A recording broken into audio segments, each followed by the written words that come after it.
नीचे अवतरण ले सकते हैं, तो हम उनकी कथा श्रवण करने के लिए क्या दंडकारण्य नहीं आ सकते हैं? और कहा कि आप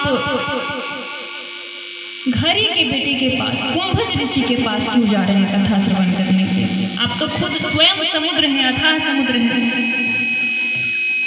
तो उसका उत्तर दिया भगवान भोलेनाथ ने कि चाहे कोई कितना ही बड़ा अथाह समुद्र के समान क्यों ना हो, लेकिन कथा तो उसे घरे के बेटे से ही श्रवण करनी चाहिए। अब घरे का बेटा, घड़ा बोलते हैं घट को, और घट का ही नाम किसी ने घड़ा रख दिया, शुद्ध उसका घट है। और घट बोलते हैं हृदय को, घट घट वास, घट बोलते हैं हृदय को। तो हृदय का बेटा, हृदय से किसका जन्म होता है? हृदय से जन्म होता है भाव का, और बुद्धि से जन्म होता है विचार का।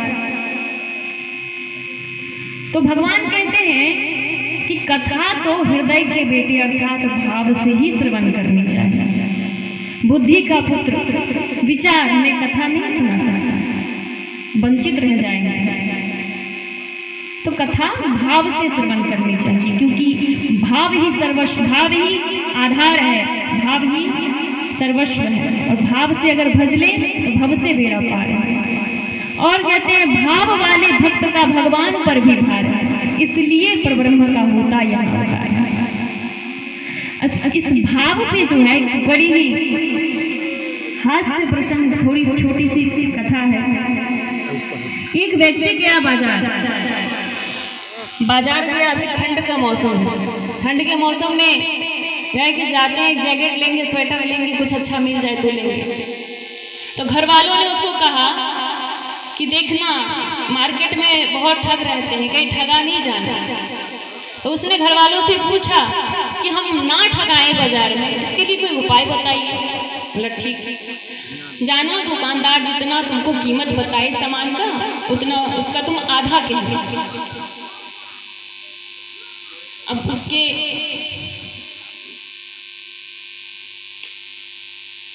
हमारे बाबा की तरफ से आशीर्वाद आया है। मुरारी बाबा, गिरधारी बाबा की तरफ से मेरे लिए आशीर्वाद आया है। बहुत बहुत प्रणाम। तो ये पढ़ लिए कि आधा दाम बोलेंगे जितना दुकानदार बोले। गया मार्केट में एक स्वेटर इसको अच्छा लगा तो दुकानदार से पूछा कि भाई कितने का है? दुकानदार ने कहा कि 500 रुपये का है। अब ये तो घर से पढ़ के आए थे कि 500 रुपया का आधा कहना है। बोला हम 250 रुपया देंगे। तो दुकानदार भी सोचा कि बड़ा चतुर ग्राहक है, बोला कि भैया ठीक है, आपसे हम मुनाफा नहीं लेंगे, 500 का है तो आप 400 में ले लीजिए।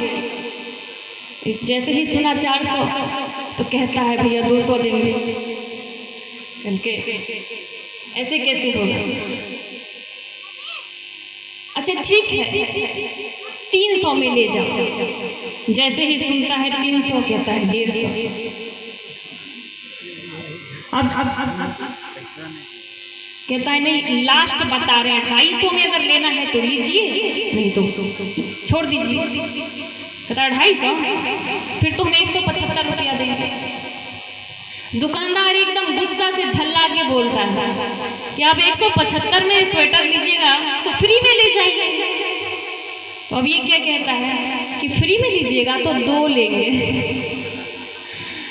तो वो एक भाव में नहीं टिकता था।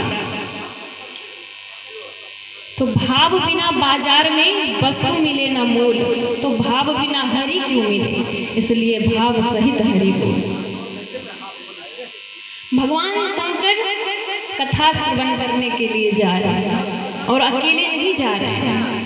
गोस्वामी जी लिखते हैं संग सती जग जननी भवानी, संग सती जग जननी भवानी, पूजे ऋषि अखिलेश्वर जान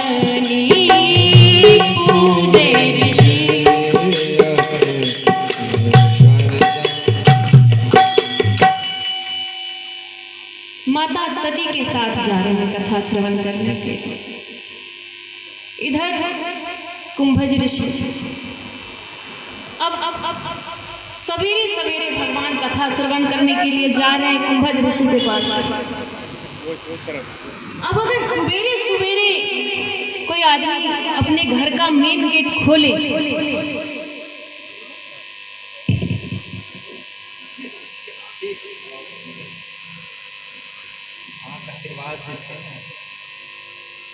सवेरे सवेरे अगर कोई आदमी अपने घर का मेन गेट खोले और खोलते ही अगर भगवान सामने दिख जाए, उसमें भी भगवान अकेले नहीं, सब परिवार आए, तो जीव की दशा क्या होगी? अचानक से अगर भगवान का दर्शन हो जाए तो जीव तो ऐसे ही पागल हो जाएगा। देखे कुंभज ऋषि भगवान शंकर मैया सती के साथ आए, लाई उनको आदर और लगे उनका पूजन कर। पूजे ऋषि अखिलेश्वर जान, अखिल ब्रह्मांड के ईश्वर जान करके और पूजा करने लगे कुंभज ऋषि। मैया सती साथ में है। अब यहाँ पे मैं निवेदन करूं कि एक साथ बैठे हुए दो व्यक्तियों की सोच भी एक जैसी हो, ये जरूरी नहीं। कुंभज ऋषि के चरण पखार करके उनका पूजन किया, नहीं, भगवान शंकर के चरण पखार करके और कुंभज ऋषि ने उनका पूजन किया, तो भगवान शंकर के मन में क्या विचार आया कि हम श्रोता हैं, कुंभज ऋषि कथावाचक हैं। गुरु शिष्य परंपरा के अनुसार शिष्य गुरु की सेवा करते हैं और यही होना भी चाहिए।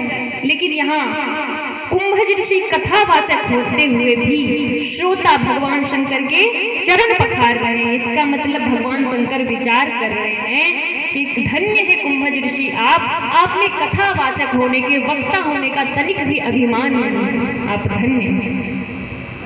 लेकिन वहीं मेरी माँ सती बैठी हुई है, उनके मन में विचार क्या आया कि हम हैं श्रोता, कथावाचक है कुंभज ऋषि, इनको ऊपर ऊंचे स्थान पे बैठ के कथा श्रवण करानी चाहिए, उनको नीचे बैठ के कथा श्रवण करनी चाहिए। लेकिन यहाँ तो कथावाचक ही शिष्य के पूजा पाठ कर रहे हैं, इसका मतलब क्या है? इसका मतलब है कि अभी इन बाबा जी का ज्ञान अभी कम है, ये माँ सती सोच रही। और इसका परिणाम क्या होगा? माता सती में सात्विक अहंकार विद्यमान थे दक्ष प्रजापति, जिसका कारण हुआ कि वो कथा से वंचित रह गए। सुने कौन? सुने केवल भगवान शंकर। गोस्वामी बाबा लिखते हैं, सुनी महेश परम सुख मानी। ये भी लिख सकते थे कि सती महेश परम सुख मानी, लेकिन ऐसा लिखे नहीं, लिखे केवल भगवान शंकर ने कथा श्रवण की, तो इसलिए सुनी महेश परम सुख मानी। आगे लिखते हैं, जब कथा श्रवण कर लिए भगवान शंकर, तो जिनकी कथा श्रवण की भगवान की, उनकी भक्ति ही दक्षिणा में कुंभज ऋषि को दिए। और फिर मुनि सन विदा मांगे त्रिपुरारी, मुनि सन विदा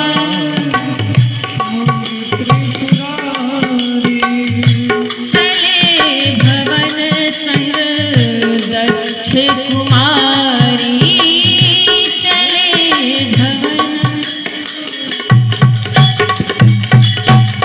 जय सिया राम, जय जय सिया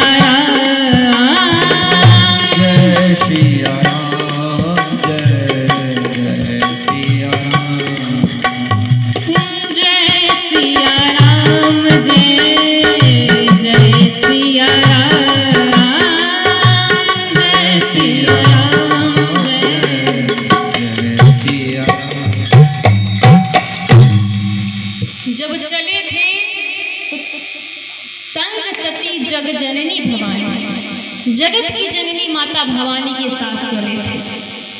लेकिन यहाँ अपने पिता के सात्विक अहंकार के कारण मैया कथा श्रवण नहीं कर पाई और अहंकार के कारण वो कथा से वंचित रह गई और जग जननी भवानी से दक्ष कुमारी हो गई। जब हमारे मन में किसी भी प्रकार का अहंकार आएगा, चाहे वो सात्विक हो, तामसी हो, क्रोध हो, जो भी अहंकार आएगा, तो फिर हम भगवान से दूर हो जाएंगे।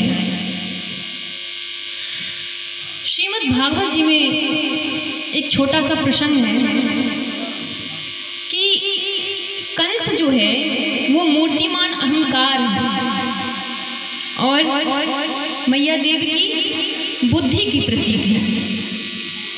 प्रारंभ में जो है कंस में और देवकी मैया में अच्छा बंधन था। दोनों भाई बहन में खूब प्रेम था, खूब मानते थे बहन को, इतना मानते थे कि विवाह के बाद रथ के सारथी भी विदागरी में वही बन गए। तो बुद्धि में अहंकार भी आता है, अहंकार और बुद्धि की बनती भी है, तब तक बनती है जब तक कि अहंकार को ये ना पता हो कि बुद्धि से जब भगवान आएंगे तो अहंकार को मरना पड़ेगा। और वसुदेव जी है विचार के प्रतीक, देवकी जी बुद्धि की प्रतीक। बुद्धि और विचार का जब मिलन होता है तो भगवान का जन्म होता है। अगर विचार ये अहंकार का समर्थन करे तब तो जीव का विनाश निश्चित है। लेकिन बुद्धि और विचार अगर सद मार्ग में हो, अच्छे सोचे, पॉजिटिव सोचे, सकारात्मक सोचे, और अहंकार बुद्धि को तभी तक साथ में रखता है जब तक उसको ये ना पता हो कि बुद्धि के बेटे से मेरा खात्मा हो जाएगा। जैसे ही उसको पता चलता है कि इसका पुत्र जो होगा वो मेरा वध कर देगा, अहंकार चाहता है कि हम बुद्धि को ही नष्ट कर दें, बुद्धि को ही खत्म कर दें। इसलिए कंस रूपी अहंकार जो है देवकी रूपी बुद्धि को मारने के लिए आतुर थे। उतर राक्षसी हो खरा, मेरा काल पैदा करेगी, हरूंगा तेरे प्राण। अहंकार को जब पता चल जाए तो वो बुद्धि का खात्मा करने के लिए आतुर हो जाता है। और जहाँ भगवान आएंगे वहाँ अहंकार का मिटना तय है, और जहाँ अहंकार आएगा वहाँ भगवान नहीं आ सकते हैं। तो यहाँ माता सती में अहंकार दिख गया तो माता सती कथा से वंचित रह गई। और आगे क्या हुआ? कथा श्रवण कर करके जब जा रहे थे दोनों, माता सती और भगवान शंकर, तो भगवान शंकर ऊपर में विचार कर रहे हैं, आकाश मार्ग में जा रहे हैं, और नीचे उसी समय भगवान नरलीला कर रहे थे। नरलीला कर रहे थे, वो नीचे विचर रहे थे, ऊपर भगवान शंकर विचार कर रहे थे कि कथा श्रवण करके इस कान को तो धन्य कर लिया, अब जिनकी कथा श्रवण करके आए हैं अगर उनका दर्शन भी हो जाए तो ये अखियां भी धन्य हो जाए।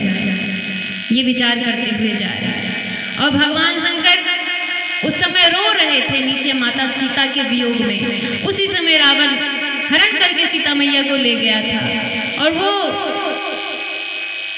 मनुष्यता की पराकाष्ठा पे थे। एक साधारण मनुष्य भी जैसे नहीं रोता होगा अपनी पत्नी के लिए, वैसे भगवान बिलख बिलख के रो रहे थे। और वृक्ष लताओं से, पक्षियों से पूछ रहे थे, हे खग हे